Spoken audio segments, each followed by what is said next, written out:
Probablemente estos sean los mayores capiteles del mundo antiguo.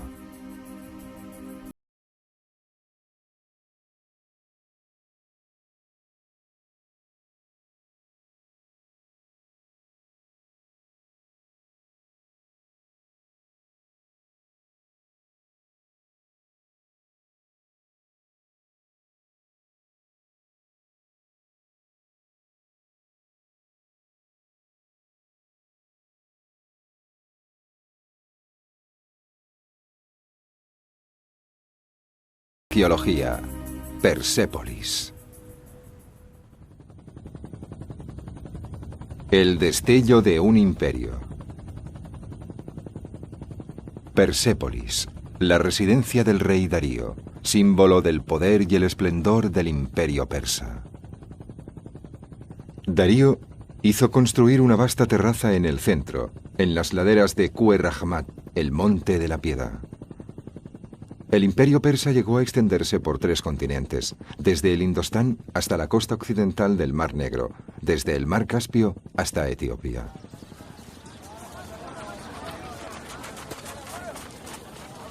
Estamos a principios de abril, 13 días después de Nuruz, el Año Nuevo persa. Es habitual pasar estos días fuera de casa. La meseta de Persépolis goza aún de una agradable temperatura. Más tarde se volverá insoportablemente cálida.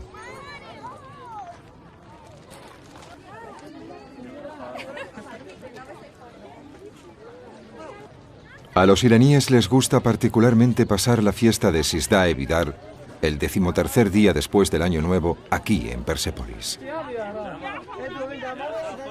La gente ya se reunía en este lugar hace 2500 años, cuando el rey Darío levantó la ciudad. La tradición está tan arraigada que incluso en la República Islámica de Irán no es el calendario islámico, sino el preislámico el que determina el inicio del año.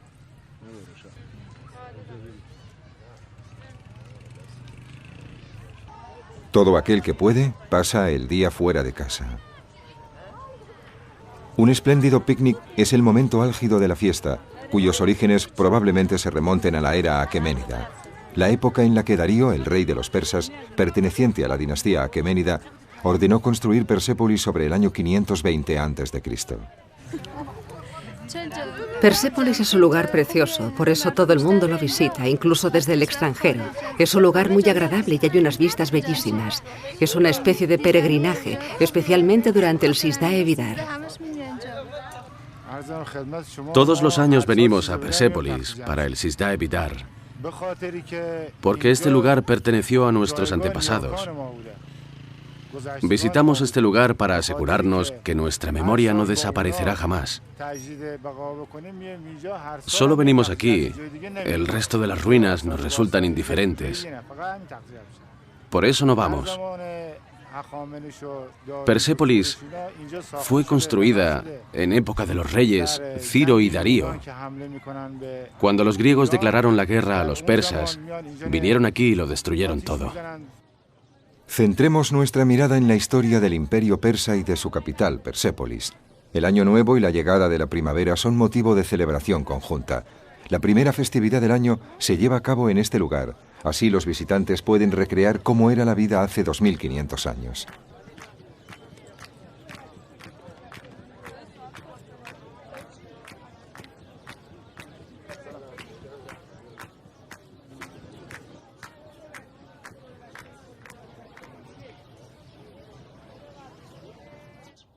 La entrada es impresionante. 7 metros de ancho, con escaleras simétricas que llevan desde la llanura a la terraza de Persépolis, 15 metros por encima. Los escalones son bajos, posiblemente para facilitar la entrada a la terraza a los jinetes que llegaban montados a caballo.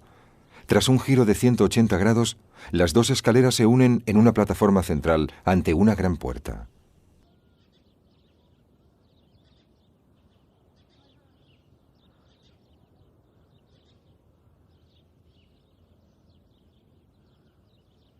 Dos puertas y 4 columnas, talladas en piedra caliza, siguen en pie. Las paredes ya no existen. Estaban hechas de ladrillos de arcilla secados al aire y no han resistido las inclemencias meteorológicas.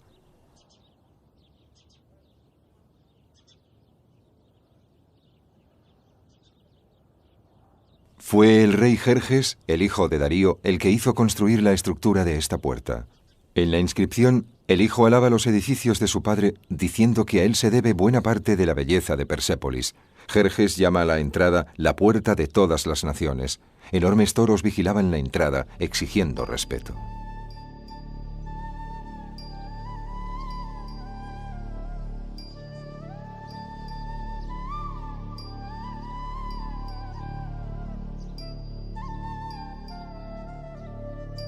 Hasta hoy, la ciencia solo había conseguido reunir plantas de la edificación, detallados dibujos y una maqueta. Fueron obra de los arqueólogos Friedrich Krefter y Erich Smith, que empezaron a excavar una Persépolis medio enterrada en 1930.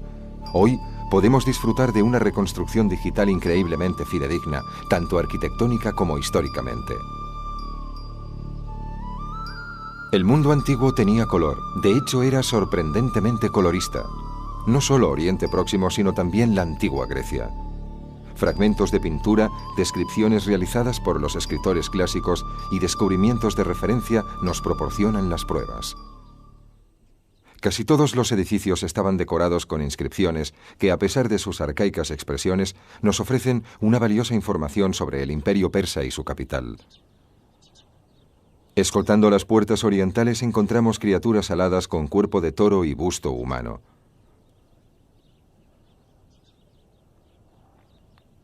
Las patas traseras de estos animales aparecen en relieve en las paredes de la puerta y las patas delanteras pueden verse esculpidas. Y las cabezas están adornadas con una corona de plumas. Guardan una enorme semejanza con las figuras del arte asirio. La investigación académica en Persépolis empezó alrededor de los años 30, cuando se organizaron las primeras excavaciones arqueológicas sistemáticas. Los viajeros que visitaban las ruinas parcialmente enterradas a menudo intentaban reconstruirlas. El último intento del que hemos visto una parte es obra de dos arquitectos.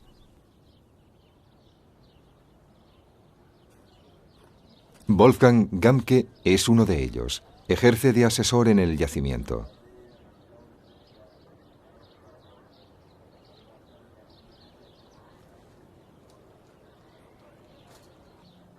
Volverá a casa con varios miles de fotos. La textura de la superficie y las condiciones de iluminación son de gran importancia. Mide la ornamentación con gran detalle.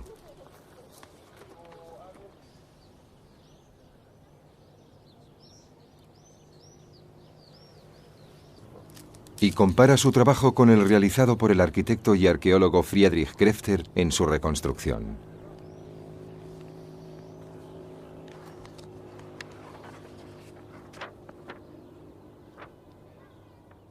Llegué a este proyecto y me embarqué en la reconstrucción por puro azar. Yo trabajaba en el mundo de la docencia y no tenía ningún proyecto a la vista. Fue entonces cuando mi amigo y colega, el señor Afami, vino a verme y me sugirió hacer un proyecto juntos. Y sin pensarlo le dije que sí, sin darme cuenta de lo que conllevaría. Lo que siguió fue un montón de trabajo, pero de lo más interesante, ya que pone de relieve una historia fascinante, un marco histórico que no esperaba encontrar. El almacén del Museo Pergamon de Berlín contiene una maqueta realizada por Friedrich Krefter, el iniciador de las excavaciones en Persépolis en 1935.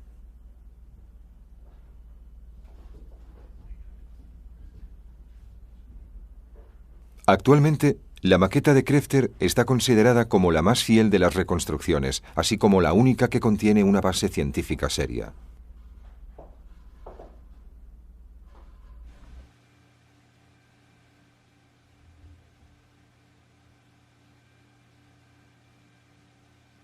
Wolfgang Gamke y su compañero Kurosh Afami han reconstruido Persépolis, una Persépolis virtual, por supuesto, aplicando el mismo software de animación que usan los arquitectos y los urbanistas. Se han pasado los últimos años creando miles de planos de trazados, detalles y texturas. Para las plantas de los edificios, se basaron en los dibujos y los planos del arquitecto y arqueólogo Friedrich Krefter y en los bocetos del también arqueólogo Erich Smith, y por supuesto en sus propias mediciones, su experiencia arquitectónica y estructural y un detallado conocimiento histórico. 8,97 metros. Desde aquí, según Krefter, el toro entero mide 4,52 metros. Se crearon secuencias de imágenes partiendo de los detallados dibujos. Después se convirtieron en imágenes animadas mediante una cámara virtual.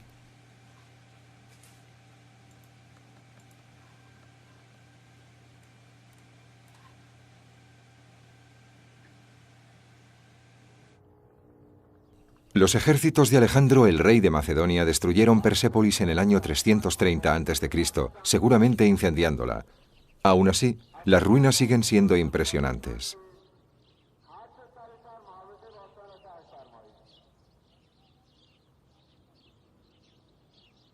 Si los pilares rotos, los frisos dañados, los restos de puertas y los relieves despiertan aún hoy nuestra admiración, ¿qué habrían provocado con su aspecto original hace 2500 años? Aquí antes no había ninguna fortaleza. La erigí por voluntad de Ahura Mazda y la construí para que durase, hermosa y fuerte, como pretendía. Darío hizo cincelar esta sentencia en la pared sur, cuando levantó Persépolis en los llanos de la meseta central persa alrededor del año 520 a.C.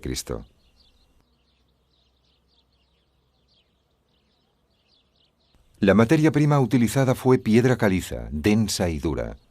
Aunque originalmente era negra, el paso del tiempo le ha dado un hermoso color rojo amarillento. A juzgar por la mampostería, los constructores debían tener herramientas similares a las de los picapedreros actuales: bujardas, picos de piedras, picos de 2 puntas y cinceles dentados de diferentes grosores y medidas.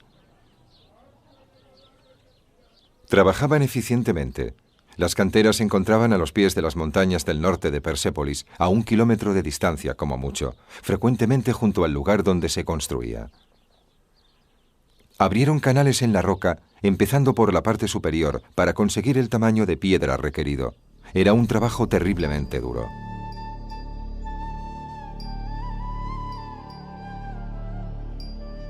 Indudablemente fue el mayor proyecto de construcción del mundo antiguo, y el rey Darío fue su impulsor en la meseta de Persépolis, en las laderas de Kue Rahmat, en el corazón de Persia.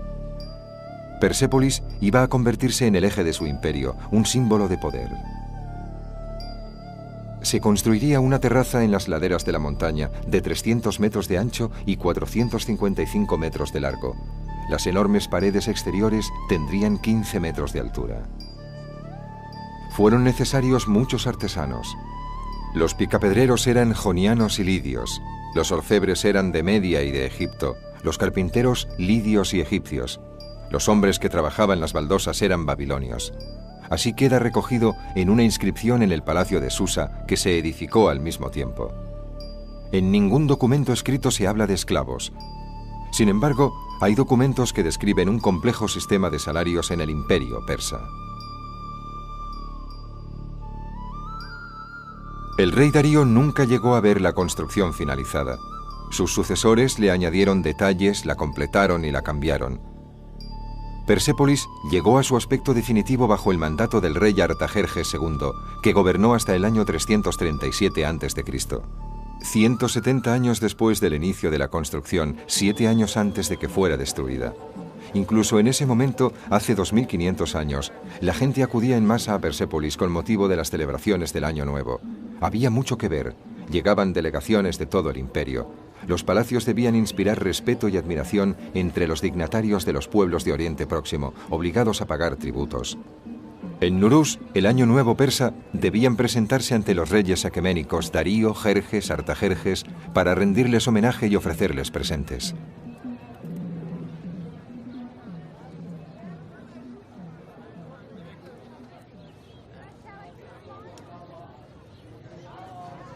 A los visitantes les interesa saber la función precisa de cada palacio en particular o el significado de un relieve o una inscripción.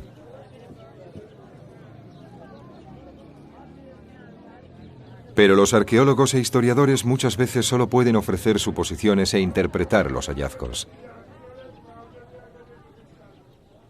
Incluso los nombres de los palacios son hipotéticos. Este es uno de los que nos ha llegado mejor conservados. Se conoce como el Palacio de Darío. No cabe duda de que la obra se terminó en vida de Darío, porque encontramos inscripciones que así lo atestiguan.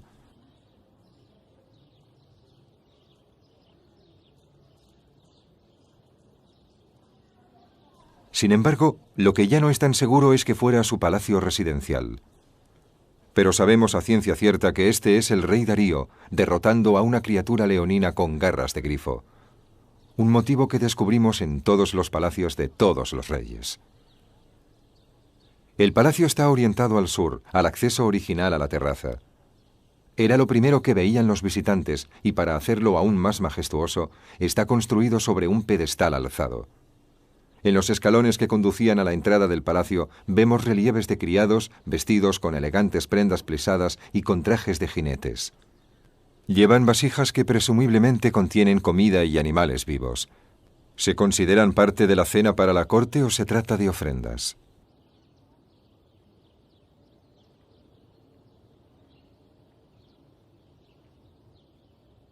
Hay sólidos argumentos que apoyan ambas teorías.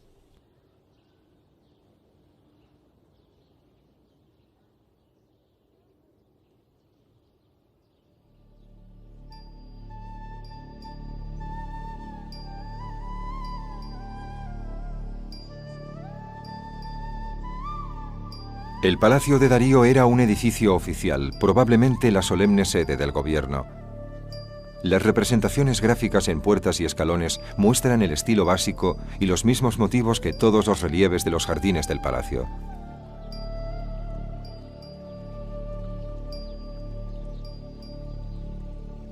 La reconstrucción muestra el palacio una vez completado todo el edificio. Los marcos de la puerta y las ventanas, los escalones y las columnas del pórtico están bien conservados, así que conocemos la altura del techo. No hay pruebas arqueológicas que demuestren la existencia de este jardín. Sin embargo, no es descabellado pensar que aquí podíamos encontrar un jardín irrigado artificialmente, algo de una importancia vital en la arquitectura persa.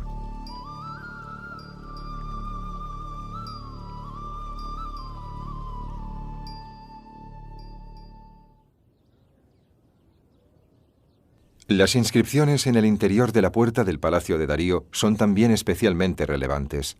La primera está escrita en persa antiguo. El danés Karsten Nibua, un infatigable viajero y explorador de Oriente, las copió a finales del siglo XVIII. Una copia acabó en la Biblioteca Real de Göttingen y en las manos del profesor de gramática Georg Friedrich Grotefend. Una apuesta propició que se empezara a descifrar.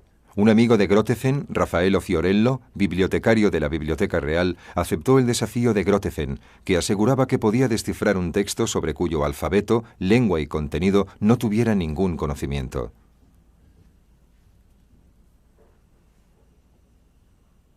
El envite estaba en marcha. El bibliotecario le dio a su amigo una copia de la inscripción del Palacio de Darío. Grotefend tenía 6 semanas para descifrar el texto.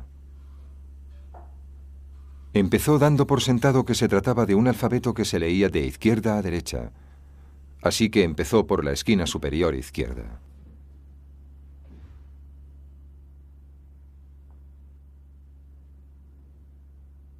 Interpretó las marcas oblicuas en forma de cuña como divisores de palabras. En la primera línea señaló 2 palabras. La segunda palabra de la primera línea se repite también en la segunda línea. Aquí está la palabra del medio. La siguiente palabra de la segunda línea vuelve a empezar con la misma secuencia de caracteres y continúa en la tercera línea, aunque aquí vemos 3 caracteres extra. Esta misma primera palabra también vuelve a aparecer en última posición en la tercera línea. Dedujo que la palabra era Dargiush, el nombre bíblico del rey Darío. Según Grotefend, la inscripción reza: Dareus, el gran rey, rey de reyes, rey de las tierras, hijo de Histaspes, hijo de los aqueménidos que construyeron este palacio.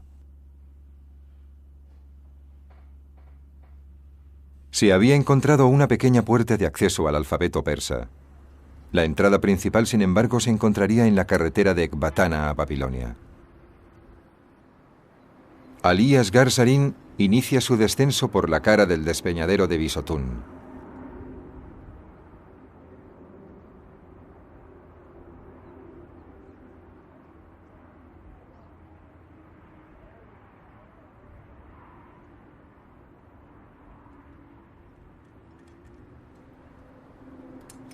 En 1837 también bajó por sus pendientes el comandante inglés Henry Creswick Rawlinson.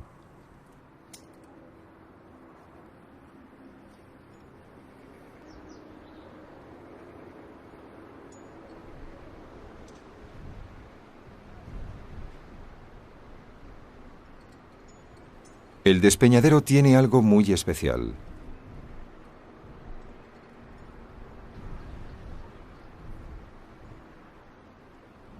El rey Darío hizo inscribir en sus paredes un relato sobre cómo había llegado a dirigir el imperio aqueménido.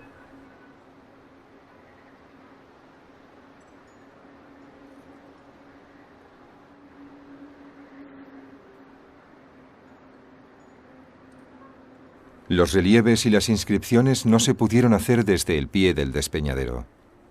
Ali Asghar Jarin lo fotografía.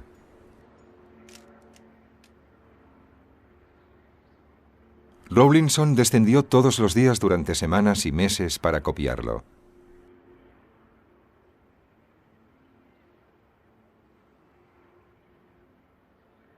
Darío no se convirtió en rey por ser sucesor directo al trono. Era el sobrino del rey Cambises, que murió durante una campaña militar en Egipto. Cambises era hijo de Ciro el Grande. Textos y grabados muestran cómo prevaleció ganando batallas internas contra sus rivales. Y también muestran qué tierras pertenecían a este imperio. Y todo por voluntad del omnipresente Dios Ahura Mazda.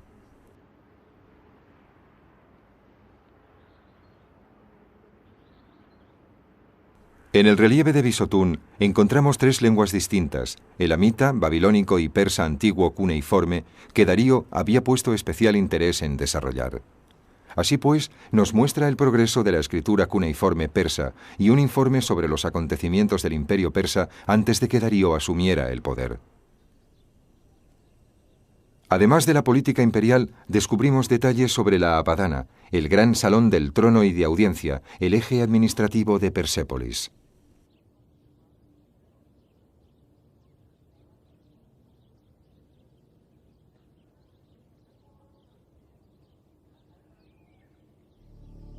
Sobre el ancho pedestal adornado con relieves, al que se podía acceder por el norte y el este a través de 4 escalones, se levantaba una sala de banquetes que superaba a los demás edificios de la terraza de Persépolis en altura y grandeza.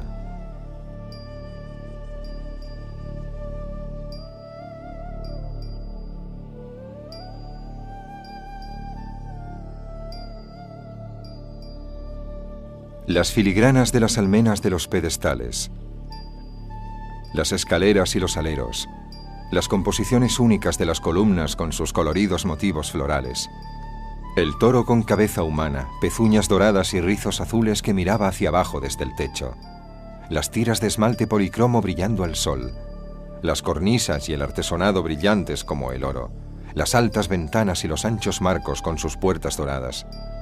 Todo eso generaba un ambiente imponente, el eco del cual aún resuena y escuchan los actuales visitantes de Persépolis. Así es como describió el Salón del Trono el arquitecto y arqueólogo Friedrich Krefter.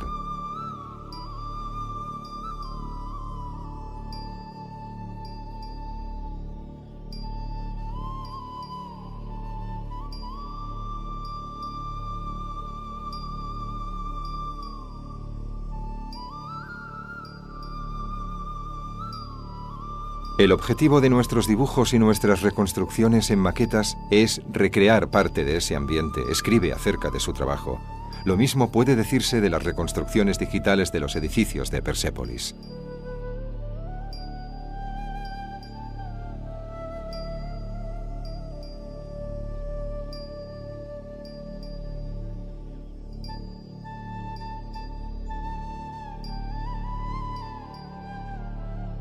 Cada año nuevo, cuando tiene su inicio la primavera, gente de todos los rincones del imperio persa se congrega en la gran plaza que hay delante de la Apadana.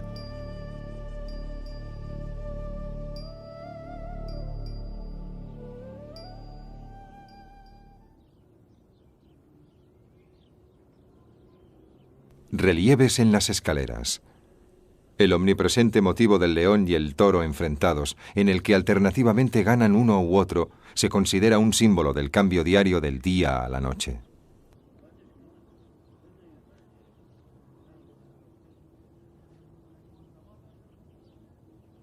Esta inscripción no fue esculpida por orden del rey Darío. La ordenó su hijo Jerjes, quien mandó escribir: «Soy Jerjes, rey de reyes, hijo de Darío el Aqueménido.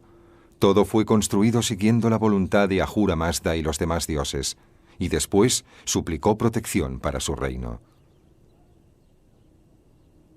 El rey Jerjes no terminó el edificio hasta después de la muerte de su padre. Encima de los dignatarios del imperio vemos el símbolo del dios Ahura Mazda, el creador del mundo. Darío nunca vio la gran sala de audiencias completada, pero fue él quien decidió construirla. Simbolizaba su concepción de la jerarquía del Estado.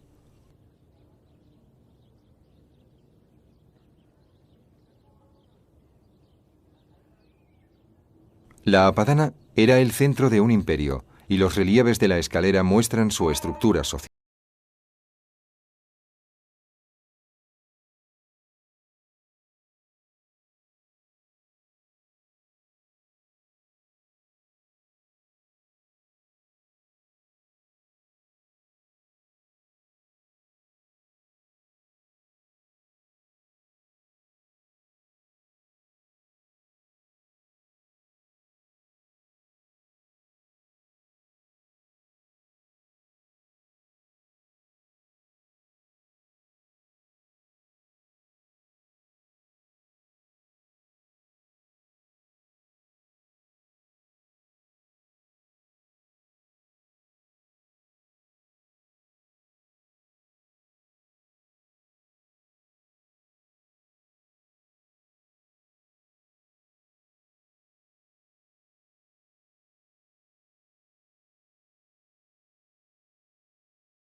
oeste hasta el norte de Grecia, los tracios.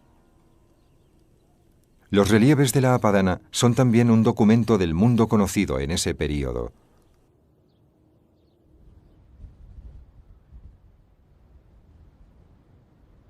La figura principal, el rey, no aparece en los relieves, recibiendo a los cortesanos y a las delegaciones del imperio. Descubriremos el motivo un poco más tarde.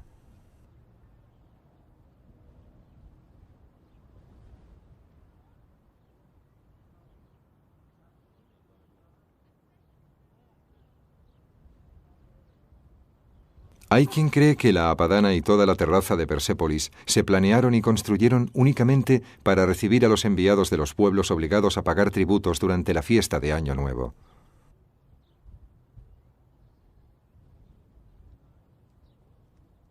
Esta teoría toma como indicio que el imperio tenía otras dos capitales, Susa y Ecbatana.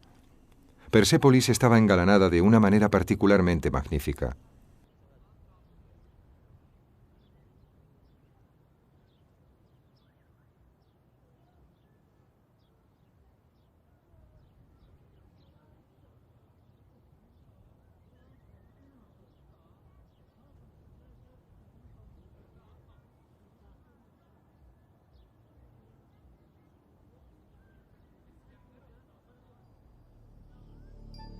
No tenemos pruebas de que los colores de los capiteles de las columnas sean los originales, pero sabemos que estaban pintados.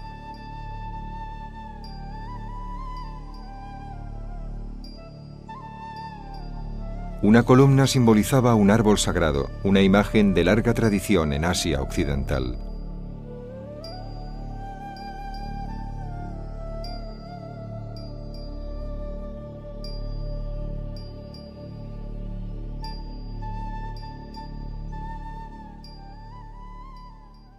Estos relieves hechos con mosaicos nos dan una idea de su color original. Tienen 2500 años de antigüedad.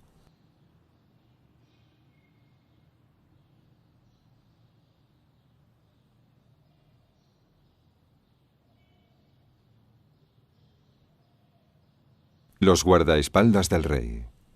Los mismos motivos que los relieves de Persépolis.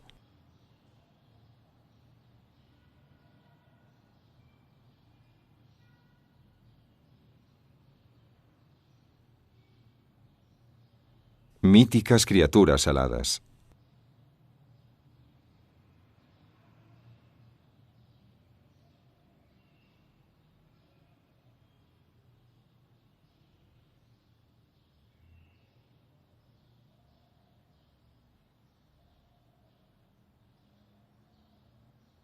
Una representación del dios Ahura Mazda. Sin embargo, estos relieves no son de Persépolis, sino de Susa, una de las capitales del imperio persa.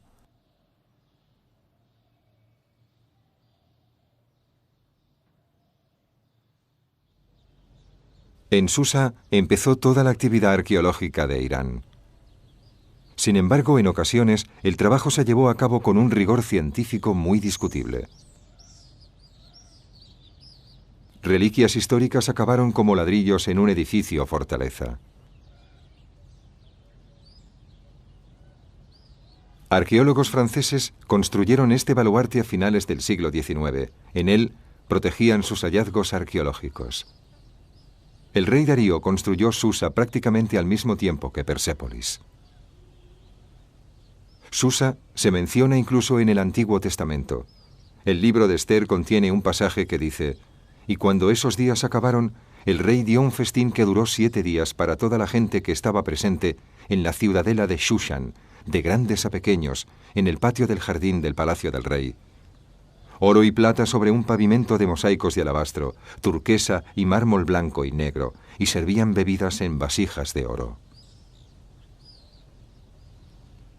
Babilonia también formaba parte del imperio persa.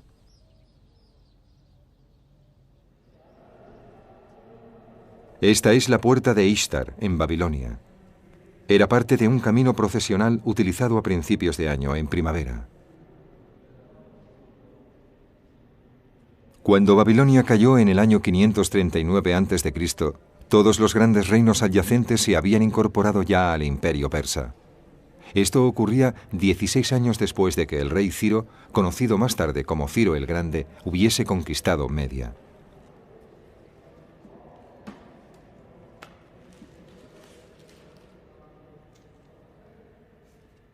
Ciro, tío abuelo de Darío, también conquistó Babilonia.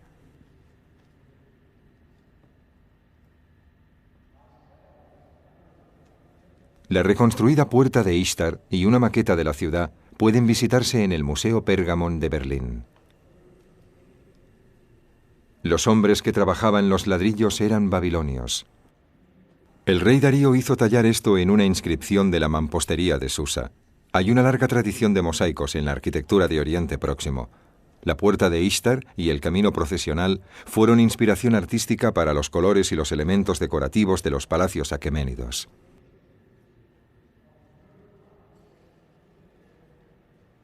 A apenas unos kilómetros de Susa se encuentra Choga Zambil.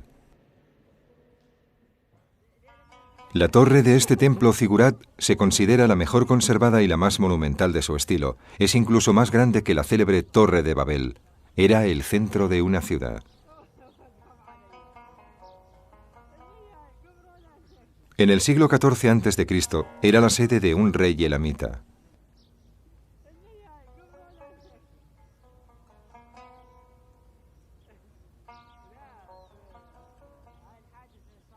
Elam llegó a ser uno de los centros de poder político más importantes de Oriente Próximo. Tan poderoso que incluso arrebató a los babilonios la famosa estela del Código de Hammurabi y la trajo aquí. Actualmente el códice se halla en el Museo Louvre de París. En el siglo VI a.C., el imperio elamita estaba supeditado al imperio persa. Aunque Elam ya no era un poder político en la región, los elamitas ejercían una gran influencia sobre el imperio persa. Los escribas elamitas eran los responsables de la administración central.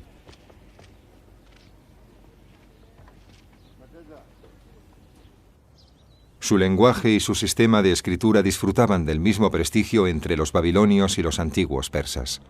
Susa se comunicaba con Persépolis a través de un camino postal que cruzaba los montes sagros. Había 22 puestos postales, uno cada 24 kilómetros.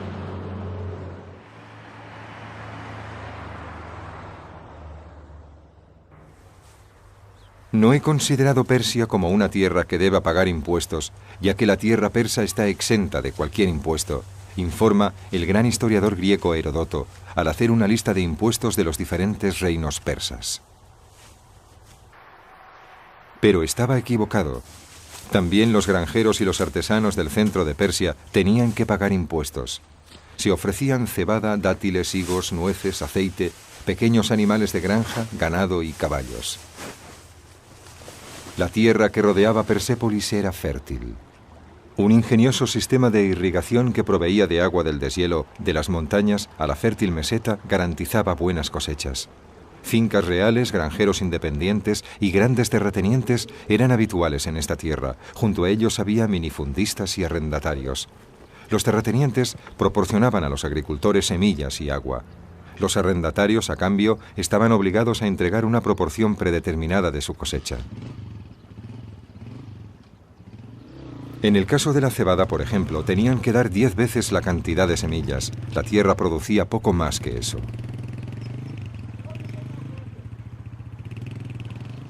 Sabemos que en la época de Darío existía un sistema de salarios graduados. Los salarios se pagaban en especies.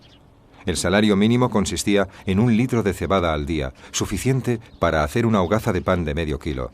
A continuación, se situaban las cuotas especiales habituales, consistentes en cerveza, carne o fruta. No sabemos cómo eran los pueblos y los asentamientos en la época aqueménida. Hasta ahora solo se han excavado los centros de poder más importantes. El historiador romano Diodorus Siculus describe una región densamente poblada. Aunque por supuesto también había nómadas. Así que, aparte de las carreteras de asfalto y de los modernos medios de transporte, la zona que rodeaba Persépolis no debía ser muy diferente a como la vemos en la actualidad. Tampoco sabemos mucho sobre el día a día de los ciudadanos corrientes. Los documentos se escribían sobre cuero o se grababan sobre pequeñas tablas de arcilla, pero la gran mayoría de ellas no se han conservado. Solo algunas pequeñas tablas de arcilla se cocieron y endurecieron en el incendio que asoló Persépolis. Gracias a ellas, conocemos algunos detalles sobre la vida cotidiana en el Imperio persa. No se sabe mucho sobre los cultos y los actos religiosos persas. Ahura Mazda, el creador del mundo, por cuya voluntad Darío se convirtió en dios de los persas, es invocado continuamente.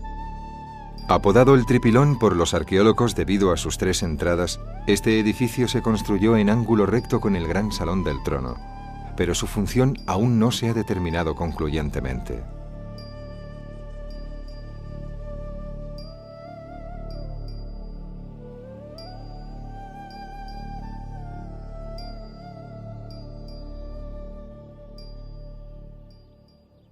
Aún no sabemos si el dios Ahura Mazda es el mismo Ahura Mazda al que se refiere Zoroaster, el padre del zoroastrianismo.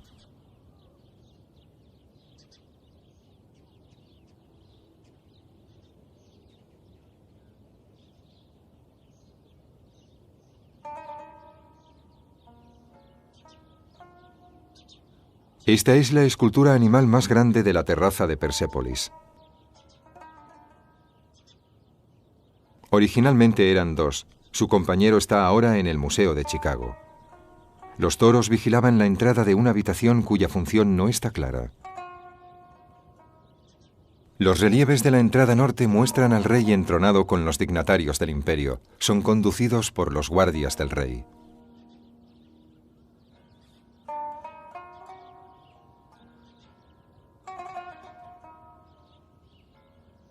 Pese al daño producido por siglos de contacto humano, en los relieves del pedestal aún podemos ver diferentes colores. La línea del tiempo, que muestra la altura hasta la que estuvo enterrado el edificio. La gran sala, 1000 metros cuadrados más grande que la Apadana, fue construida por Jerjes, el hijo de Darío. 100 columnas aguantaban el techo, de ahí su nombre, la Sala de las 100 columnas. La función del edificio es objeto de debate. Suponemos que Jerjes ambicionaba una sala mayor que el magnífico Salón del Trono construido por su padre Darío.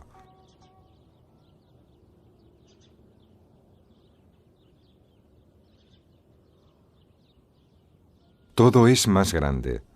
Los relieves de la puerta que muestran la victoriosa batalla del rey contra un monstruoso grifo emplumado son más grandes que el resto de escenas de batallas reales.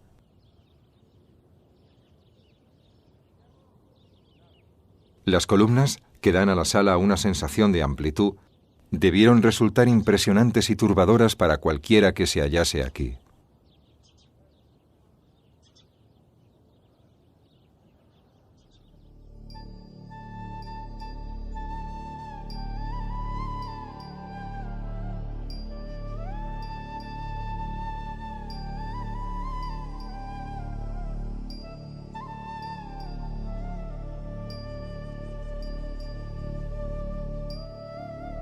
La terraza de Persépolis debió estar en un estado de construcción constante. Cada sucesor deseó superar, o al menos igualar, los logros de su predecesor.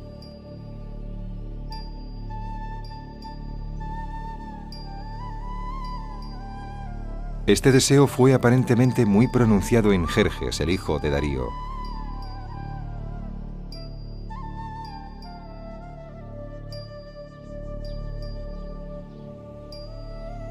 Tras casi 200 años de construcción, la terraza estaba prácticamente atestada de edificios. Aún así, creemos que todavía quedan cimientos por descubrir.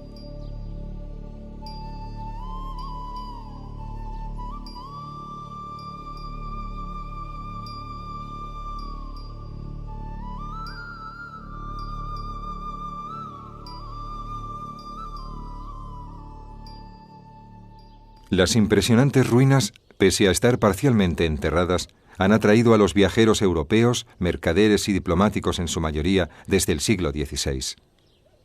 Se han publicado dibujos, intentos de reconstrucción y más tarde fotografías. Sin embargo, la investigación académica sistemática no empezó hasta las excavaciones de 1931. Primero fueron Ernst Herzfeld y su arquitecto Friedrich Krefter, después el Instituto Oriental de Chicago. La Dirección General de Antigüedades iraní lleva a cabo excavaciones, investigaciones y restauraciones desde los años 40.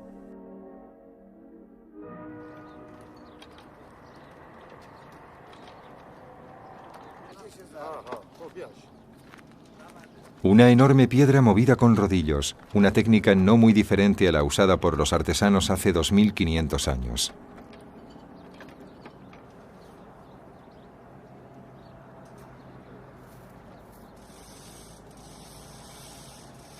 Así es como se trabaja en una excavación arqueológica. La maquinaria moderna produce vibraciones muy violentas y ello podría ocasionar daños muy serios. Así que se usan un bloque y un aparejo para mover la pesada sección milímetro a milímetro. La construcción se encuentra a unos metros al sur de la terraza. Se está excavando y restaurando una tumba real incompleta. Llevamos 40 años trabajando aquí, restaurando y reconstruyendo el lugar. Muchos de los métodos que usamos son los mismos que utilizaban los primeros responsables del yacimiento. Podemos trabajar mejor y de forma más fiable con la criba y las poleas que pueden ver aquí. Las nuevas herramientas, especialmente las cribas modernas, también tienen sus limitaciones. Solo las podemos usar para ciertos trabajos y tienen que planearse bien. Podemos mover piedras pesadas de 70 a 100 kilos con más confianza con nuestros métodos. Sin embargo, para proteger los restos, en un futuro tenemos previsto usar materiales modernos, como fibra de carbono en lugar del acero. Pero básicamente, el trabajo es más sencillo y más seguro usando los métodos tradicionales. Se han descubierto algunas tumbas superpuestas a la terraza en las laderas de Kuer Ahmad. Esta tumba está en la montaña de Artajerjes III, rey de los persas desde el año 358 al 337 a.C. Los relieves son similares a los que vimos en los palacios, el dios Ahura Mazda reverenciado. Los pueblos conducen al gobernante.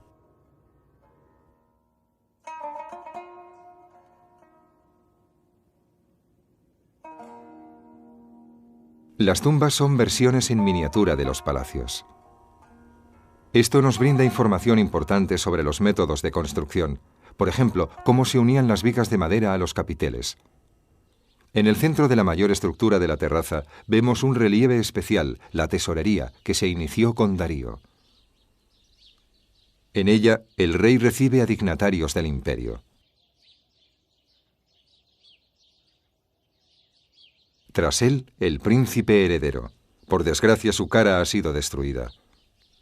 En la mano izquierda tiene una flor de loto, en la derecha, el cetro. Probablemente, la corona estuviera hecha de oro puro.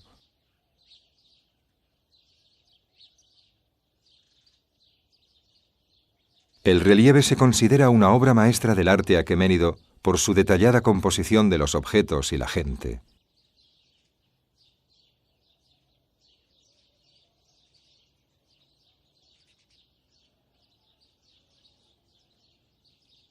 Y ha planteado muchas preguntas que los expertos todavía no han sabido responder.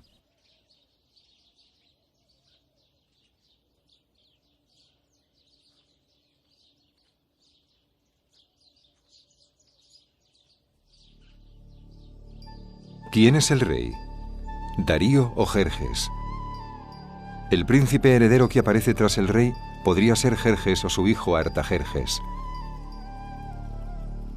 Lo que sabemos con seguridad es que ya no está en su posición original. La opinión generalizada es que una vez fue el relieve central de la escalera de la Apadana, en cuyo caso representaría a Darío.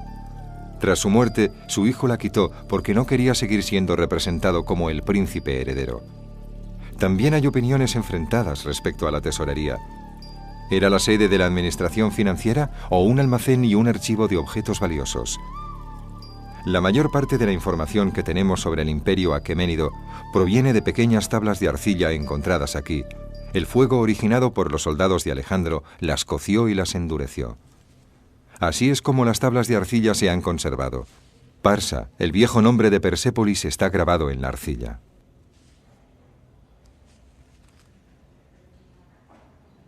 Lo ha escrito Sharok Resmayou, un investigador del Museo Nacional de Teherán. Las tablas de arcilla, miles de las cuales fueron encontradas en la tesorería, son documentos principalmente administrativos sobre pagos al personal de la Casa Real.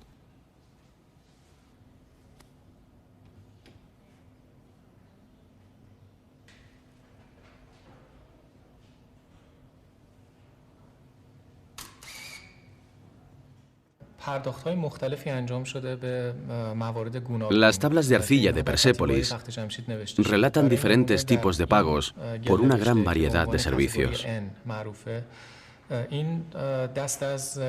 Esta tabla, clasificada como N, relata los pagos a las madres. Aquí se daba vino a las madres que acababan de dar a luz.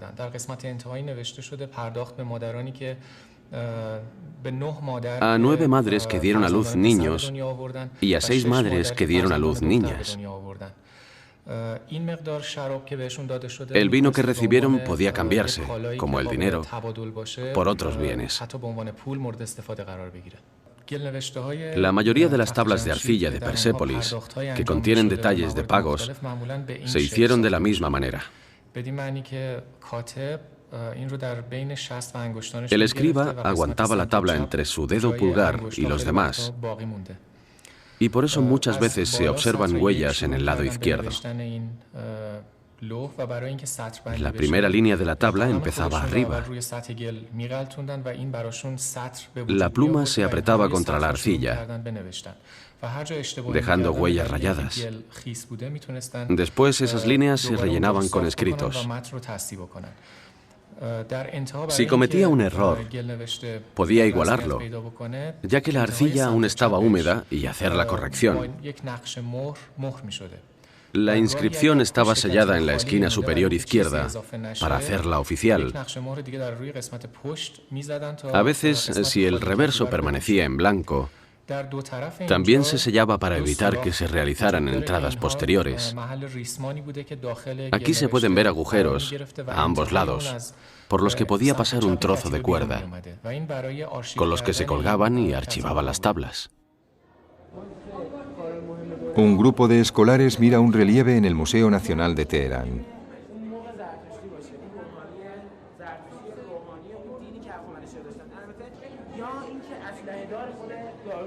No es una nueva versión del relieve de la tesorería, sino una copia exacta de la escalera que Jerjes ordenó realizar, copiando la escalera norte del Salón del Trono.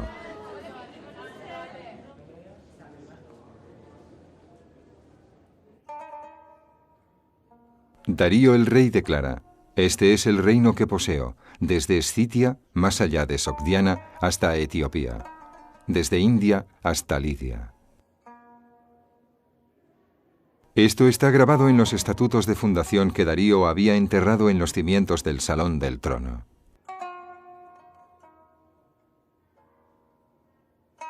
¿Cómo pudo un imperio tan grande durar tanto tiempo? Sin duda, este fue uno de los grandes logros de la historia aqueménida. Fundar un imperio tan grande y dirigirlo. Lo consiguieron porque poseían un sistema de organización y administración muy preciso, y podían comunicarse rápida y eficientemente con diferentes lugares. Para ello necesitaban carreteras bien construidas. Necesitaban algún tipo de servicio postal para poder hacer llegar sus mensajes.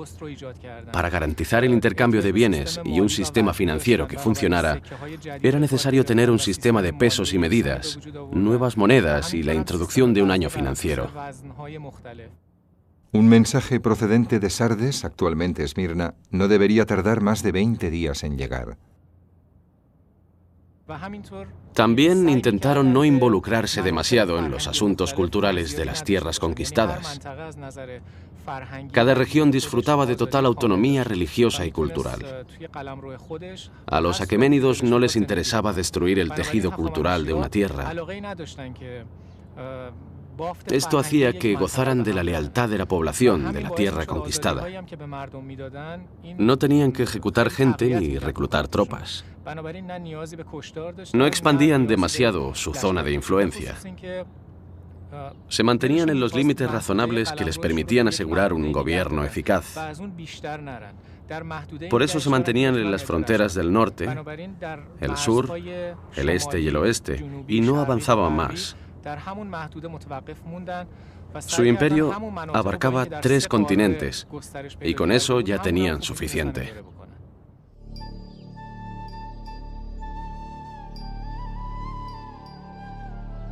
El intento de reconstrucción digital de la terraza de Persépolis no pretende ser la versión definitiva.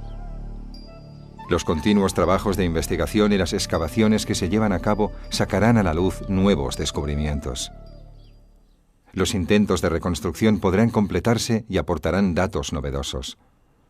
Se cuenta que Alejandro, después de que sus soldados arrasaran la terraza de Persépolis en el año 330 a.C., visitó las ruinas y no pudo dejar de sentir remordimientos. Desde Persépolis se dirigía un imperio ejemplar por su organización y su administración. Pero quizás lo más importante sea que se trataba de un imperio cuyos habitantes, incluso los de las tierras ocupadas, eran tratados con dignidad y tolerancia, especialmente en cuestiones religiosas y en el ejercicio y aplicación de la ley.